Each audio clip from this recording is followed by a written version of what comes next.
If you all haven't stopped by the Department of Labor, Mr. President, I invite you to see your big, beautiful face on a banner in front of the Department of Labor, because you are really the transformational president of the American worker. So yes, that is a level of propagandistic fluffery of Trump that would make North Korean state TV hosts blush, but the labor secretary is not, strictly speaking, wrong there.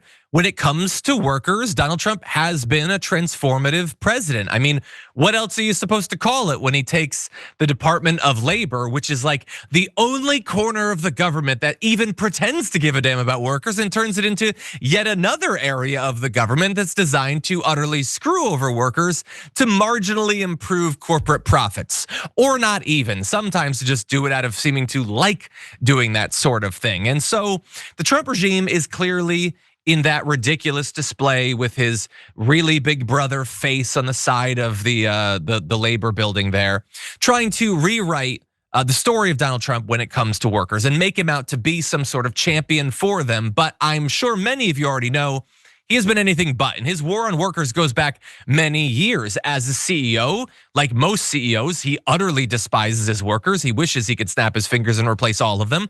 And as a president, he has spared no expense and wasted no moments in going after workers and what little rights they actually still have. And so we're gonna jump into a bit of a scorecard for Donald Trump when it comes to workers, starting off with a response to a photo of that thing hanging off the building from More Perfect Union. See, More Perfect Union is an organization that actually fights for workers. And they pointed out in response to the US Department of Labor saying, American workers first, accurately that the Trump administration has attacked and decimated the rights of federal unions, killed hundreds of thousands of government jobs, and firings have hit highs not seen since 2020. And all of that is true, but the full story is far worse. Trump has already forced out nearly 10% of the federal workforce. It is believed that within the next year, 1 in 8 civilian employees of the federal government will have been fired.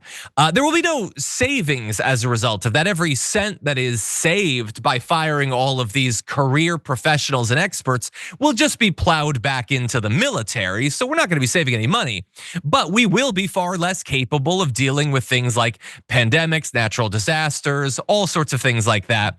And beyond just firing workers, Donald Trump has screwed them over in any number of different ways. And I started to put together like a list of all the things that just in his second term Donald Trump has done that's screwed over workers, and that would take literally hours. So I decided basically almost at random to just choose some of the ones I found most egregious. And so he has reduced the minimum wage for federal contractors, which could cost these lower wage workers anywhere from 25 to 60% in pay cuts. Bear in mind, these workers were already making the minimum wage. He cut that even lower because screw workers.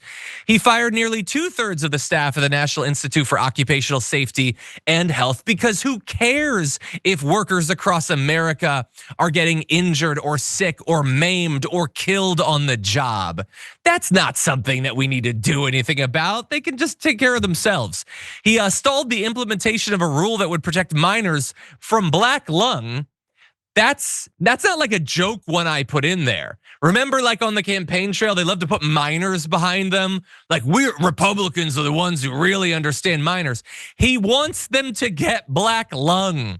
He fired 90% of the staff at an office in the Department of Labor who ensure that federal contractors abide by anti-discrimination laws, and canceled grants for programs to combat forced and child labor around the world. So protect the children from unemployment, I guess. And also, he's a champion of workers. Definitely not the black ones, the brown ones, those who have disabilities, those who aren't Christians, those who might be gay. Screw all of them, by the way. Trump also attacked workers' union and collective bargaining rights. He has removed the right to collectively bargain from over 1 million employees in just 6 months. He fired a member of the National Labor Relations Board for, quote, unduly disfavoring the interests of employers. I didn't slip up there. Employers. She's on the National Labor Relations Board, and he said, you're not being deferential enough to the CEOs. So he fired her from that. Sharon, it could not be more clear whose interests he's there to advance. And I hope that it's gonna take more than his ugly mug hanging off the side of a building to fool people into thinking that he's actually a champion for workers. What do you make of it? And the thing is, when he's gone, how do we get all the graffiti off of these buildings? Somebody's going to have to clean that off of there. And I would say my opinion is that he's also bad for workers who happen to be women working in the salon at Mar-a-Lago. He's not good for them either. He's just the worst of the worst, the lowest of the low. And don't forget, he spends all of this money. You're right. He's not saving a dime. Okay. And it'll go to the military. But don't forget the lawsuits too. All the lawsuits. I mean, it may take a while, but these people are going to get paid what they are supposed to get, justice. We're going to foot the bill, okay? As somebody, and he claims private money, makes that big ballroom that he's doing, the extension. The guy is a wreck. He's a wreck. One-man wrecking ball. Yeah, a wrecking ball and also a physical wreck, as we're going to turn to in just a sec. But someone in the chat, Civic Folly points out, the Secretary of Labor said, "Your big, beautiful face." Trump. Do you know what my daughter would say? What? If I had that job and she saw me on TV being this stupid kiss up, she'd be like, "Oh, gross." I would never live that down. How do you go back to your family doing this? I don't know. I mean, look, it wasn't the cringiest thing that happened there. He like weirdly flirted with Pam Bondi, a woman that this is crass. I don't want a news show to sound like this is gonna sound. He wants to have sex with his AG. And it's gross. Not just that he wants it, but it would be gross because he's gross. That's really gross. And Trump, I know that you're probably not watching or whatever. You're watching NBC and CNN right now. We know that you are. But like, if you're watching, please know she thinks you're disgusting. The Secretary of Labor thinks that you're disgusting. Carolyn Leavitt thinks that you're disgusting. Laura Loomer, no, she's probably into you actually. But the rest of them, it doesn't matter how much they smile at you and it's nice to have young conservative blondes around you. They think you're a wreck. They think you're Jabba the Hutt, okay? They're lying to your face, and I understand. No guy wants to no longer be attractive or whatever. It's a sad thing that happens or whatever, but there is a certain dignity to understanding that you can be valuable in other ways and that your worth doesn't just rest in your physical attractiveness or whatever.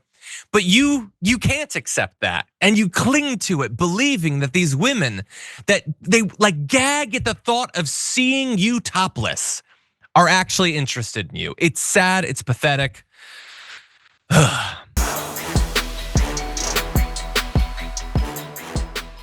If you enjoyed that, then make sure that you never miss another video by subscribing. And if you want a little more, consider hitting the join button and becoming a member. So you're probably wondering, why would I do that? Well, when you do that, you get access to bonus content that I make every single week, and it's a lot of fun. You get custom emojis and more.